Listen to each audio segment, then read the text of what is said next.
Hello everybody, this is Nathan and I'm back with another game review. This time I'm reviewing Tower of Guns. It was just released on March 4th of just this year.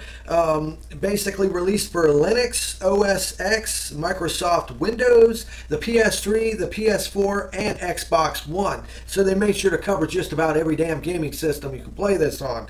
It was made by a company called Terrible Posture Games, so I love their name. It is a roguelike first-person shooter in an old-school style game that has randomly generated levels. So each time you play through, it will have a different level you play through, different enemy guns that will shoot at you. And when you first start the game, you pick a gun and you go through the tower. You do two or three different areas before you go into a boss battle, and then you go on to the next part of the tower.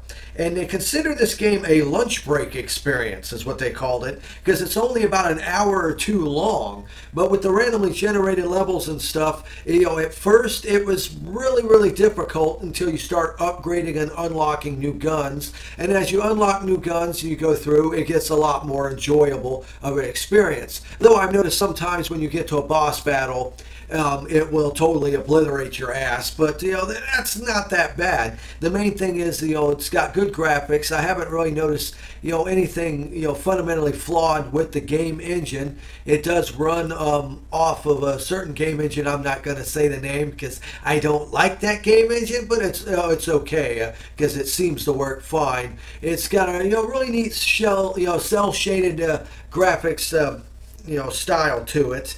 And like I said, it's only like a couple hours long. Now, this was another free game of the month for the PlayStation Network's PlayStation Plus program, so I didn't have to pay anything for it. If you did buy the game, I think it's roughly about $14 to $15, which honestly, I think for only being a couple hours long, the game itself shouldn't cost that much. It should probably be like a $10 game, so I do have a little bit of problems with them charging $15 for only a 2-hour game, but since it is randomly generated levels, you can technically pick it up and play it, and it'll be somewhat a different experience every time you play through it. And because of this, the overall fun factor, the control of the game is fairly adequate. You can change the speed of how you move and control the weapon, so it's a very easy, very simplistic style game. You just go through the levels,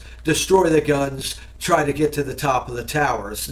Self-explanatory. So I give this game an 8 out of a 10 because even though it's difficult, it's actually a very fun game. If you happen to get it free this month, I definitely recommend playing it. And if you have just $20 you want to spend on a game that doesn't take you too long, I can actually recommend this. So I would like to thank everyone who subscribes to my channel.